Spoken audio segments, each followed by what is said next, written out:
milijone in milijone naročnikov in seveda tudi zelo dobro služijo s tem. Tako da tukaj je tudi neka Pandorina skrinjica, ki se mi zdi, da YouTube dela čist narobe. Da ne bo nekega nesporazuma, da samo zagovarjam neko korporacijo. Ne. Glavni point je, da se morajo oni odločiti, te velike firme, Twitter, YouTube, Facebook, oni se morajo odločiti, a so oni moderatorji vsebine, kuratorji vsebine, ali so oni samo platforma, kjer so vsebine. Vse so se oni odločili. So kuratorji. Ja, so se ampak odločili. Ni jasno, tako kot je on rekel. Ja, je nejasnosti. Ja, nekje je, nekje ni. Ne? Ja. Recimo, Twitter ful na levo vleče. Vse tudi YouTube. No, cel ta Silicon Valley. Ja, Silicon Valley sploh. Zdaj, a veš, ti, če si kurator, pa si biased, to je slabo. Pa si toliko pomemben v družbi, bo država posegla. A veš, ti ne moreš biti tale Jack Dorsey, pa meni je on full car, ki dela full charity, pa to, ampak ne moreš se ti odločiti, jaz bom kurator, potem pa vidiš, ko folk analizira, da ti benaš predvsem desničarska mnenja. Ja. In tukaj imaš problem, pol, ne?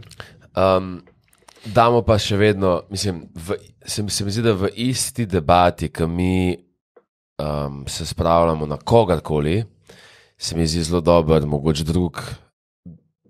ta zelo pomembna druga platka je pa to, da mi imamo eno firmo, ki je kupila YouTube za full denarja, full hiter, ki svet približno ni štekel, a bo to res kdaj vredno, delala leta minus na tej platformi, zato da je lahko svet zastonj gledal YouTube filmčke, nalagal ga svoje vsebine. Tako da hkrati, mislim, mi zdaj podarjenemu konju gledamo v zobe.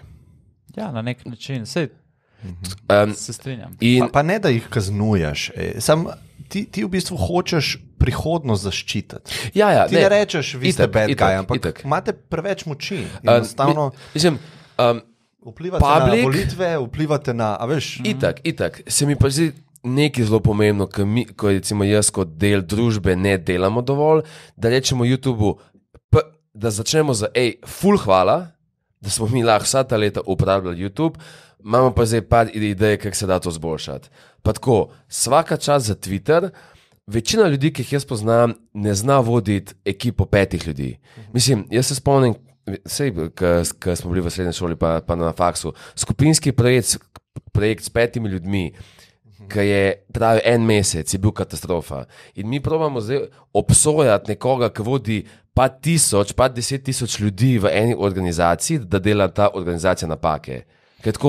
Dajmo se spomniti, da nismo znali se organizirati, ker nas je bilo 5. Sej, to je razlog, zakaj delajo napake. Vsem pa delajo napake, ki jih je moraš izpostaviti. Itak. In zdaj, če se oni odločijo, da bojo kuratorji vsebine, a veš, pač, zakaj si se tako odločil? Zakaj ne rečeš, pustim vso vsebino?